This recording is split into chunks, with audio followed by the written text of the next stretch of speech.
Whether you're on the way to work, running errands, or driving the kids around, getting a flat tire can quickly put a major speed bump in your day. Changing a flat tire is dirty, hard work, and quite frankly can be challenging. That's why Kia offers the Tire Mobility Kit, a quick and easy way to get you back on the road and to your Kia dealership to repair or replace the tire.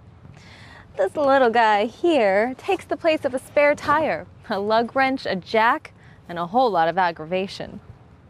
So let me show you the components of the Tire Mobility Kit. How to fill a punctured tire with sealant and air, how long to drive the vehicle to distribute the sealant, and how to check and adjust the tire pressure afterward so you can safely drive the vehicle to your Kia dealership. Plus get the kids to their play dates, the errands done, and even to work on time. But first things first, always find a safe place to pull over where you can work on your flat tire.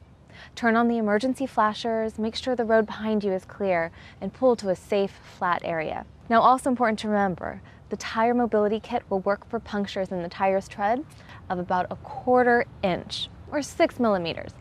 Any larger than that, or if the damage is to the sidewall, then this kit probably won't do the trick, and you'll have to call roadside assistance. If you see the nail or object that punctured the tire, do not remove it. I'll tell you why in just a little bit. Now, the kit itself consists of a sealant canister, which is good for 1 inflation, the compressor, and tucked in the back of the compressor is the compressor hose and the extension cord for the 12-volt power outlet. It's long enough to reach a power outlet in your vehicle and get to any of the 4 tires.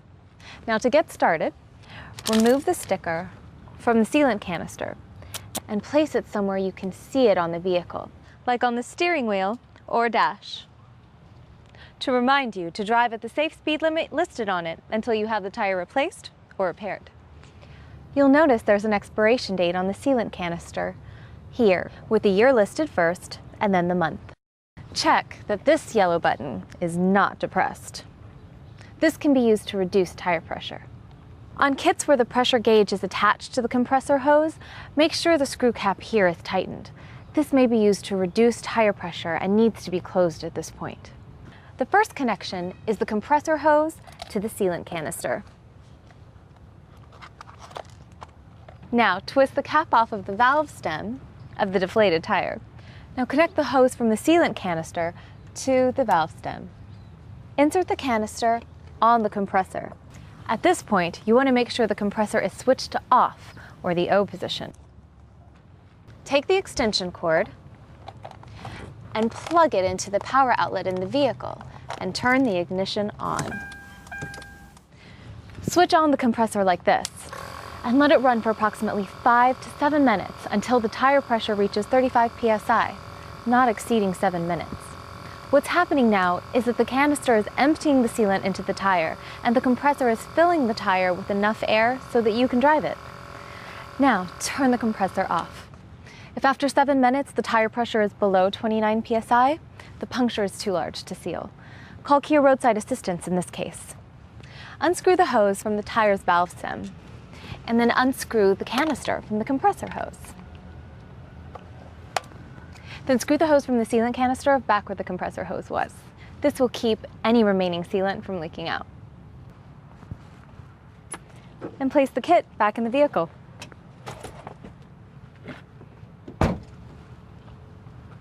Now drive the vehicle for 4 to 6 miles, or approximately 10 minutes, at speeds between 12 and 50 miles an hour. Here's why. As you're driving, the sealant is distributed throughout the tire. The movement of the tire and friction causes the sealant to solidify, plugging up the puncture to create a reliable seal. The sealant is liquid at first, but friction causes it to become more solid. That's why it's important, as I mentioned earlier, that if you should notice a nail or similar sticking out of the affected tire, do not remove it. The sealant will fill in the puncture hole around the object and effectively seal the puncture. Now take the kit's compressor back to the affected tire and hook up the compressor hose directly to the tire's valve stem. Reattach the power cable to the power outlet in the vehicle and turn the ignition on. Check the gauge to see if the tire has the proper PSI. You can find that information on the tire and loading label, right inside the driver's door. On kits where the gauge is located on the compressor itself, you can deflate the tire if the pressure is a little high to the proper PSI by pressing this button. Or loosen the screw cap on the compressor hose on kits where the gauge is attached to the hose. If the pressure is too low, turn the compressor on to inflate the tire. Turn the compressor off when checking the tire pressure for an accurate reading. That's it. Now you can drive your vehicle to your Kia dealership and have them inspect the tire for you. It would also be a good time to get a new sealant canister, as they're only good for one use each. The Tire Mobility Kit is not only easy and safe to use, but it increases the fuel economy of your Kia. That's because there's no heavy spare tire or jack, so it reduces the weight of the vehicle, and you don't have to get your hands dirty. To help you get better acquainted with these and other features, always check your owner's manual for complete operating information and safety warnings.